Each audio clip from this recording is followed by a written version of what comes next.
Hello friends, അടുത്ത എപ്പിസോഡിൽ അർച്ചന തന്റെ മുന്നിൽ ആതിരയുടെയും അജയന്റെയും വിവാഹം നടത്തുന്നതിന് സമ്മതമാണെന്നുള്ള അഭിനയം കാഴ്ചവെച്ചത് കണ്ട് അവന്തിക സംശയത്തിലായതും ഉടനെ തന്നെ എത്രയും പെട്ടെന്ന് ആതിരയുടെയും അജയന്റെയും വിവാഹ നിശ്ചയം നടത്തണമെന്ന് തീരുമാനത്തിലേക്ക് എത്തുന്നു.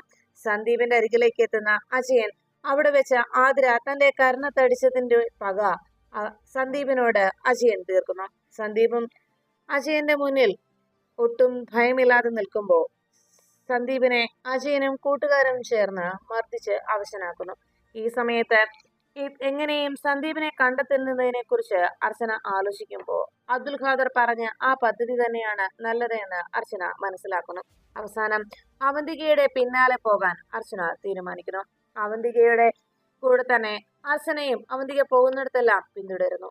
പിന്നീട് അജയനെ വഴിയിൽ വെച്ച് അവന്തിക മീറ്റ് ചെയ്യുന്നു. അവിടെ അജയന്റെ കൈകളിലേക്ക് പണം ധാരാളം നൽകി അജയന്റെയും ആതിരയുടെയും വിവാഹ നിശ്ചയം നടത്തുന്നതോടെ സന്ദീപും അനഘയുമായിട്ടുള്ള വിവാഹത്തിന്റെ എല്ലാ പ്രതിസന്ധികളും അവസാനിക്കാൻ പോകുന്നു എന്ന സന്തോഷത്തിൽ അജയന്റെ കയ്യിൽ പണം കൊടുത്ത് അവിടെ നിന്ന് അവന്തിക പറഞ്ഞയക്കുമ്പോൾ അർച്ചന അജയനെ പിന്തുടരുന്നു. പിന്നീട് അജയൻ സന്ദീപിനെ ഒളിവിൽ താമസിപ്പിച്ചിരിക്കുന്ന സ്ഥലത്തേക്ക് എത്തിച്ചേരുന്നു.